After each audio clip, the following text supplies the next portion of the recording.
Good evening. For WRCO News, I'm Joanne Krulotz. Donald Trump returned to Milwaukee for the first time since accepting the Republican nomination for president. Civic Media's Stuart J. Waddles reports. Trump delivered a subdued speech focusing on educational matters, particularly criticizing the low reading proficiency rates in Milwaukee public schools. The former president also addressed recent events in the Middle East. I think even Iran would have been in the Abraham Accords. Ultimately, it would have been great for everybody, and you would have had peace in the Middle East. Stuart J. Waddles, Civic Media News. Democrats and Republicans in Wisconsin have picked new presidential electors. 10 Wisconsin Republicans posed as fake electors for Donald Trump 4 years ago. They agreed to a settlement last year that called for them to admit Joe Biden won. They also agreed not to serve as electors in any election involving Trump. The Wisconsin Democratic Party is outraising the state Republican Party at a rate of about 4-1 this year. The Democrats have raised nearly $20 million, while the state GOP has pulled in not quite $5 million. Both parties filed their September fundraising reports this week. Big donations are driving the numbers for both parties. The November general election is just over a month away. Civic Media has a Wisconsin legislative voter guide with all the information you're looking for, candidates running to represent you, and the new legislative maps. Visit civicmedia.us/voter guide. To learn what is specifically on your ballot and where your polling place is, visit myvote.wi.gov. School's back in session for Wisconsin, and according to a new survey, 84% of Badger State parents say they're satisfied with the quality of schools their children attend. According to the survey conducted by 50CAN and released by Navigate School Choice, 37% of moms and dads described themselves as very satisfied, while 40% said they were somewhat satisfied. In addition, parents were more likely to say that their children were excelling at and were performing above grade level in reading than in math. Still, more than 1 in 5 Badger State parents say that if they had a choice, they'd choose a different school for their child. And 31% of families in the state said they did not have a choice of where to send their child to school in the first place. According to Shelby Doyle, vice president of Navigate School Choice, these results, high parent satisfaction but a desire for more options, might seem contradictory but reflect a national trend. Wisconsin parents who want to learn more about their school choice options can visit the newly launched myschoolchoice.com, which provides comprehensive and jargon-free information about the traditional public, public charter, public magnet, private, online, home, and non-traditional education choices available in the Badger State. Breast cancer is becoming an increasingly common diagnosis in women under the age of 40. Younger women have denser breast tissue.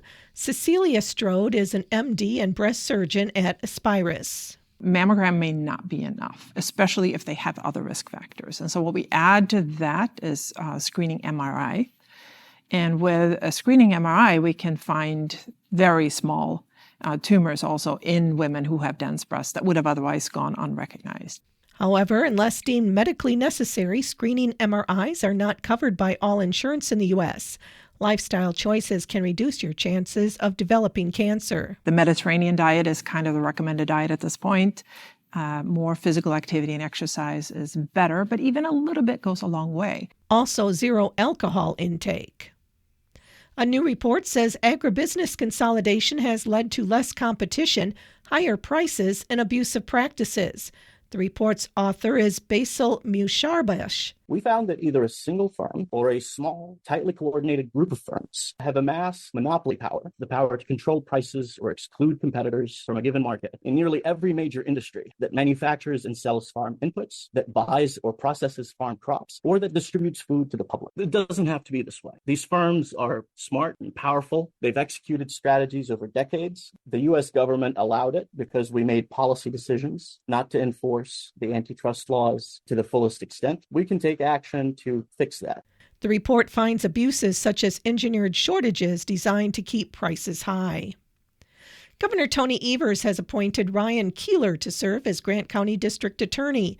The appointment fills a vacancy created by former District Attorney Ian Mickelson's resignation. Keeler will serve for the remainder of the unexpired term that ends January 2025. Since 2016, Keeler has been in private law practice in Platteville, where he focused on criminal defense.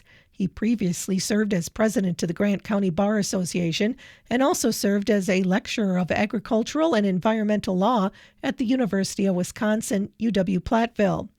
Originally from his family's dairy farm outside Platteville, Keeler is a graduate of UW-La Crosse and the University of Wisconsin Law School and currently lives in Platteville. A settlement agreement has been reached with the Wisconsin Department of Corrections under Title II of the Americans with Disabilities Act. The settlement will help ensure that incarcerated individuals who are deaf or hard of hearing have equal access to WDOC's programs, services, and activities, including educational counseling, medical, recreational, and prison employment programs. The agreement resolves the department's investigation into complaints that WDOC did not provide auxiliary aids and services, such as sign language interpreters, to incarcerated individuals with hearing disabilities. Under the settlement agreement, WDOC will provide inmates with hearing disabilities appropriate auxiliary aids and services, such as sign language interpreters, video telephones, visual notification systems, and hearing aids when necessary. WDOC must also make reasonable modifications to its policies, practices, and procedures to accommodate inmates with disabilities, such as handcuffing in front to allow an individual who uses sign language to communicate, and allowing additional time for telephone calls that rely on an interpreter. As a result of the agreement announced, WDOC will implement a process that begins at intake and continues through incarceration to identify and accommodate inmates with hearing disabilities, develop individualized communication assessment and plans, provide training on the ADA to staff, and pay $15,000 to compensate 3 incarcerated individuals who were harmed. The Richland Center Kiwanis Club will be hosting one of its famous pancake suppers this evening from 5 to 7 at the Richland Center Community Center. The free will donations will support the Coats for Kids. The Ithaca School District will be holding an informational session tonight in regards to a referendum question that will appear on November's election ballot. The question will be asking voters to authorize the Ithaca School District to exceed the revenue limit by $1.3 million per year for 4 years for non-recurring purposes. As in previous sessions that were held, those who will be in attendance will be informed about the referendum question and the 2 major reasons for it. Also, the impacts it will have on residents of the Ithaca School District will be discussed. Those attending the session are also welcome to voice their opinions and concerns as well as ask any questions they may have. Tonight's informational sessions will be held at 5:45 in the Ithaca Community Gym. If you are unable to attend tonight's session, one more informational session will be held Sunday morning at 11:30 at the Willow Valley Church Hall. All are welcome to attend both sessions. Public Health Sauk County local hospitals and the Ho-Chunk Nation Department of Health will provide 2 opportunities to hear about the results of their 2024 Sauk County Community Health Assessment.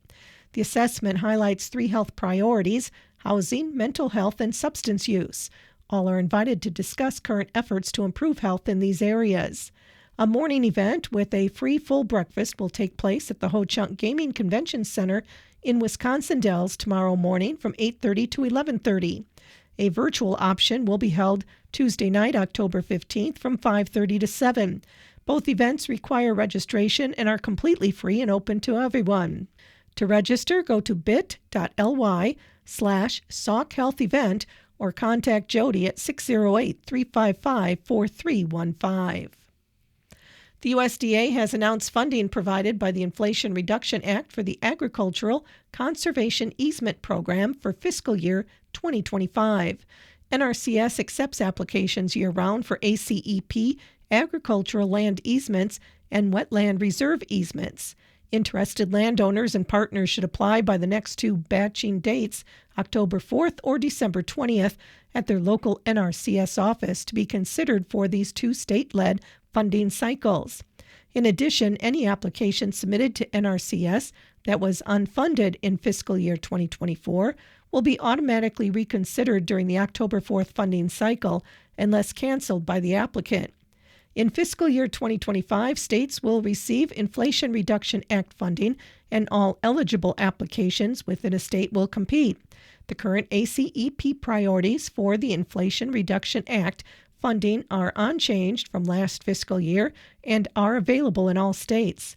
The Inflation Reduction Act funding is in addition to the funding authorized and available under the Farm Bill and through the Great Lakes Restoration Initiative.